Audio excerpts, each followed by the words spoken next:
കേൾക്കില്ല എന്ന് എത്ര ഉദാഹരണമുണ്ട്.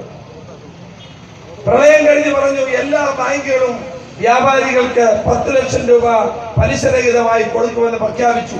ഒരു രൂപ കൊടുത്തില്ല ഒരു ബാങ്ക്. സർഫാസി നിയമം നടപ്പാക്കുന്നു, ഗവൺമെന്റ് ഒന്നും ചെയ്തില്ല. രാജസ്ഥാനിൽ ഛത്തീസ്ഗഡിൽ ചെയ്ത പോലെ ഇനിയും ഈ പാവപ്പെട്ട നാട്ടിലെ മണ്ണിൽ പണിയെടുക്കുന്ന പാവപ്പെട്ട കർഷകൻ അവന്റെ ജീവിതം അവസാനിപ്പിക്കാതിരിക്കാൻ അടിയന്തരമായി 5 ലക്ഷം രൂപ വരെയുള്ള കർഷകരുടെ കടങ്ങൾ എഴുതി തള്ളാൻ ഗവൺമെന്റ് മുന്നോട്ട് വരണം. UPA ഗവൺമെന്റ്, ജോസ് കെ മാണിക്കറിയാം, ജോസ് കെ മാണി MP ആയിരുന്നു.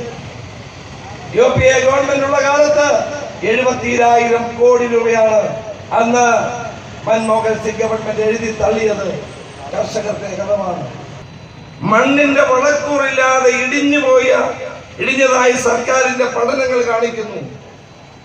ഈ മണ്ണ് ഇനിയും കൃഷി ഇറക്കണമെങ്കിൽ വലിയ തോതിലുള്ള പണച്ചെലവുണ്ട് എന്ന് കാർഷിക വിദഗ്ധന്മാർ തന്നെ പറയുന്നു. വാസ്തവത്തിൽ ഇന്ന് ഇടുക്കിയും വയനാടും ഒരു ഊഷര ഭൂമിയായി മാറിയിരിക്കുന്നു. പ്രളയത്തിന് ശേഷം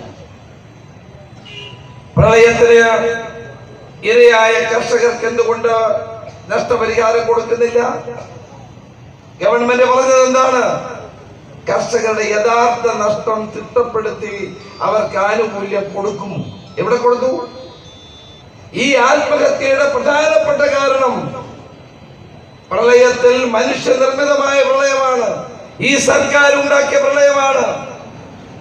ഈ സർക്കാർ ഉണ്ടാക്കിയ പ്രളയത്തിൽപ്പെട്ട് കഷ്ടപ്പെട്ട് എല്ലാം നശിച്ചു പോയ കർഷക ജനതയ്ക്ക് ഒരു ആശ്വാസം കൊടുക്കാൻ 81 കോടി രൂപ അനുവദിക്കാൻ ഇവിടെ UDF-ന്റെ ഒരു ഉപവാസം വേണ്ടി വന്നു എന്നുള്ളതാണ് സത്യം. ഇന്നലെ ക്യാബിനറ്റ് നമ്മളിവിടെ ഉപവാസം നടത്തുമെന്ന് അറിഞ്ഞപ്പോഴാണ് മുഖ്യമന്ത്രിക്ക് ബോധോദയം ഉണ്ടായി. ഇന്നലെ 81 കോടി രൂപ പ്രഖ്യാപിച്ചത്. നിയമസഭയിൽ 5000 കോടി രൂപയുടെ പാക്കേജാണ് ഇടുക്കിക്ക് വേണ്ടി പ്രഖ്യാപിച്ചത്. ഞാൻ അന്ന് പറഞ്ഞു, നിയമസഭയിൽ തന്നെ ഞാൻ പറഞ്ഞു, ഇതൊരു കളിപ്പിക്കലാണ്, കബളിപ്പിക്കലാണ്. ആദ്യത്തെ ബഡ്ജറ്റ് പ്രസംഗത്തിൽ ഇടുക്കിയെ പറ്റി ഒരു വാചകം ഇടതു മുന്നണി സർക്കാർ പറഞ്ഞില്ല. ഞങ്ങളത് ചൂണ്ടിക്കാണിച്ചു. ഇടുക്കിയെ മറന്നുപോയൊരു ഗവൺമെന്റ് ആണെന്ന് പറഞ്ഞു. അപ്പോഴാണ് 5000 കോടി രൂപയുടെ പാക്കേജ്. അതിന്റെ കള്ളത്തരം മനസ്സിലാക്കണം. ഒരു പൈസയും ഗവൺമെന്റ് ഇതില്ല. റബ്ബറിന് വിലയില്ല. 110 രൂപ 120 രൂപ വെട്ടാൻ ആളില്ല. വെട്ടാവുന്നവരോട് പറഞ്ഞിരിക്കുക, നീ തന്നെ വെട്ടിക്കോ, പകുതി തന്നാ മതി. എന്നാൽ പോലും വെട്ടാൻ ആളിനെ കിട്ടാത്ത സ്ഥിതി. കേന്ദ്ര ഗവൺമെന്റ് റബ്ബർ നയം പ്രഖ്യാപിച്ചു.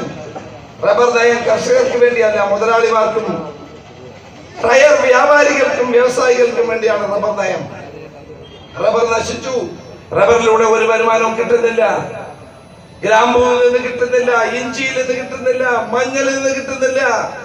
ഏലത്തിന്റെ വില ഇടിയുന്നു, കുരുമുളകിന്റെ വില ഇടിയുന്നു. സ്വാഭാവിക റബ്ബർ ആവശ്യാനുസരണം ഇറക്കുമതി ചെയ്യുന്നത് കാരണം റബ്ബറിന്റെ വില വീണ്ടും വീണ്ടും ഇടിഞ്ഞുകൊണ്ടിരിക്കുന്നു.